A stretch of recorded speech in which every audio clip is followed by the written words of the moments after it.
ৰাজ্যত নতুনকৈ ৪৪,৩৫৪টা পৰিয়াল লাভ কৰিব চৰকাৰী নতুন ঘৰ। কাৰ কাৰ আহিছে চৰকাৰী ঘৰ লিষ্ট এতিয়াই জানি লওক সবিশেষ তথ্য। নমস্কাৰ, এই মুহূৰ্তত লৈছো অসমৰ প্ৰতিগৰাকী দৰিদ্ৰ লোকসকলৰ বাবে কেইবাটাও জৰুৰী খবৰ। আজি হৈছে 12 জুন।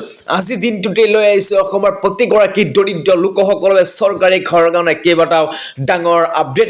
অসমৰ মুখ্যমন্ত্ৰী ডক্টৰ হিমন্ত বিশ্ব শৰ্মাই কেইবাটাও ডাঙৰ আপডেট কৰিছে চৰকাৰী ঘৰ কাৰণে। আৰু চৰকাৰী ঘৰৰ বাবে কাৰ কাৰ নাম লিষ্ট আহিছে, লিষ্টত নাম আহিছে সবিশেষ তথ্য ভিডিঅ'টোৰ মাধ্যমত জনাই দিম। গতিকে যদি আমাৰ এই পেজটো নতুন কৈ আছে তেন্তে পেজটো ফলো কৰি কাষত ৰাখি থব।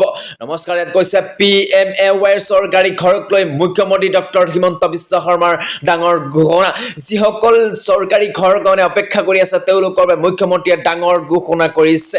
ইয়াত কৈছে ৰাজ্যত নতুনকৈ ৪৪,৩৫৪টা পৰিয়ালে লাভ কৰিব PMAY ঘৰ, অৰ্থাৎ চৰকাৰী ঘৰৰ কাৰণে।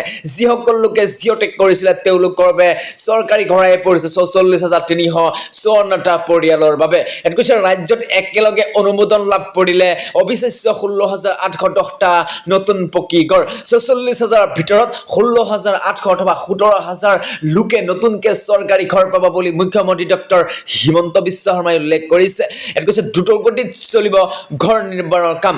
যদি ঘৰ নিৰ্মাণৰ কামৰ সময়ত যদি বা চৰকাৰী ঘৰ নামত যদি কোনোবাই ঘুষ ল'ব বিচাৰিছে তেন্তে আপুনি FIR দিব পাৰিব বা আৰক্ষীক জাননী দিব পাৰিব। লগে লগে ঘুষ লোৱা ব্যক্তিক জেললৈ পঠিওৱাৰ সিদ্ধান্ত গ্ৰহণ কৰিব মুখ্যমন্ত্ৰীৰ ঘোষণা। ইয়াত কৈছে পকী ঘৰ নিৰ্মাণৰ বাবে চৰকাৰে ইতিমধ্যে মোকলাই দিছে ২২.১২ কোটি টকাৰ বিশাল পুঁজি। ২২ কোটি টকাৰ বিশাল পুঁজি মুখ্যমন্ত্ৰী ডক্টৰ হিমন্ত বিশ্ব শৰ্মাই ইতিমধ্যে মুকলি কৰি দিছে। আৰু এই চৰকাৰী ঘৰ নামত যদি কোনোবাই ঘুষ ল'ব বিচাৰে তেন্তে আপুনি এতিয়াই পুলিচক FIR দিয়ক। ইয়াত কৈছে ২৭,৩৪৪টা পৰিয়ালৰ বাবে অনুমোদন হৈছে প্ৰধানমন্ত্ৰী পকী ঘৰ। ইয়াত কৈছে ২৭,৩৪৪টা দুখীয়া পৰিয়ালৰ বাবে প্ৰধানমন্ত্ৰী পকী ঘৰ এতিয়া অনুমোদন পাইছে বুলি মুখ্যমন্ত্ৰী ডক্টৰ হিমন্ত বিশ্ব শৰ্মাই উল্লেখ কৰিছে। আৰু ইয়াত কৈছে পোনপটীয়াকৈ হিতাধিকাৰীৰ একাউণ্টলৈ যাব ঘৰ নিৰ্মাণৰ আঁচনিৰ ধন।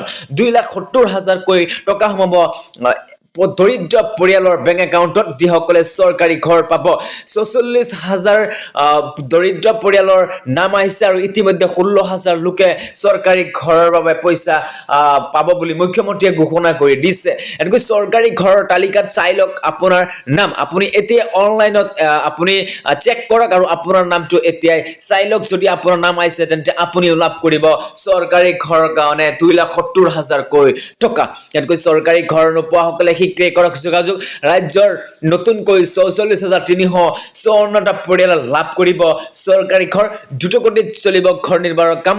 পকী ঘৰ নিৰ্মাণৰ বাবে চৰকাৰে ইতিমধ্যে মোকলাই দিছে ২২.১২ কোটি টকাৰ বিশাল পুঁজি। যদি এই চৰকাৰী ঘৰৰ কাৰণে কোনো ব্যক্তি আপোনাৰ পৰা টকা খুজিছে বা ধাৰ কৰিছে বা ঘুষ ল'ব বিচাৰিছে তেন্তে আপুনি এতিয়া আৰক্ষীক FIR দিয়ক। আৰু আপুনি যদি FIR দিয়ে তেন্তে তেওঁক জেললৈ পঠিওৱাৰ সিদ্ধান্ত গ্ৰহণ কৰিব। মুখ্যমন্ত্ৰী স্পষ্টভাৱে এই কথা ঘোষণা কৰি দিছে। যদি কোনোবাই চৰকাৰী ঘৰৰ নামত যদি ঘুষ ল'ব বিচাৰিছে তেন্তে তেওঁৰ বাবে আপুনি যদি FIR দিয়ে বা তেওঁৰ বাবে যদি আপুনি আৰক্ষীক জাননী দিয়ে তেন্তে তেওঁৰ বিহিত ব্যৱস্থা লোৱা হ'ব, মুখ্যমন্ত্ৰী ঘোষণা কৰি দিছে। গতিকে আজিৰ এইকেইটা আছিলে গুৰুত্বপূৰ্ণ খবৰ। আজি এইখিনিতে সমাপ্ত কৰিলোঁ। ভিডিঅ'টো ভাল লাগিলে এটা লাইক আৰু শ্বেয়াৰ কৰিবলৈ নাপাহৰিব।